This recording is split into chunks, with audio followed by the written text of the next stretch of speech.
Hi hello नमस्कार. कारेगावच्या घरामध्ये छान मॉर्निंग झाली आहे. तृषाची चालली होती मस्तीत. साहिलसाठी आणि माझ्यासाठी मी चहा बनवला आणि तृषासाठी दूध आणलं होतं. आधी उठल्या चहा वगैरे करून घेतला ब्रश करून आणि अख्खा राडा तसंच पडलेला आहे. अजून सगळं काही आवरायचंय. म्हटलं आधी चहा प्यावं आणि मग बाकीचं काही आवरून घ्यावं.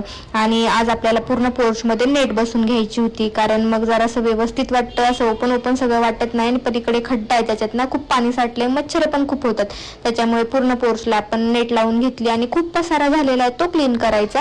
आणि हे सगळं एवढं काम केल्यानंतर थोडीशी भूक लागली. साहिल बोलला की माझ्या हातचं तू मसूर खा, अख्खा मसूर आणि भात. मग मी भात लावला, एका साईडला बटाटे लावले भरीतसाठी आणि तो मसूरची तयारी करत होता. मग त्याला मसूरची भाजी फार छान येते बनवता. म्हटलं माझ्या हातची खाऊन बघ. मग तेच आमचा कुटाणा चालू होता इथे सगळा स्वयंपाकाचा.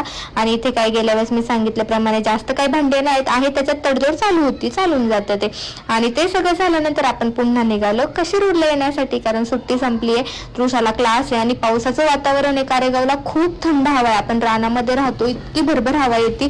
मिलन बोलले नको, आणि कार्यक्रमाला जायचं होतं. आज होम मिनिस्टरचा कार्यक्रम होता गावामध्ये, पण या पावसाचं वातावरण बघता पाऊस येऊन गेला ऑलरेडी, सगळी चिकचिके. मिलन बोलले तुम्हाला काही मी पाठवणार नाही, त्याच्यामुळे आपण जाऊयात घरी. घरी आले, तृषाला क्लासला सोडलं मिलननी. मी माझ्यासाठी छान चहा बनवला. चहा आणि बनपाव मी खाऊन घेतला, दूध वगैरे तापून घेतला. आणि तेही पावसाचं वातावरण, एकंदरीत आजचा दिवस छान होता. Bye bye.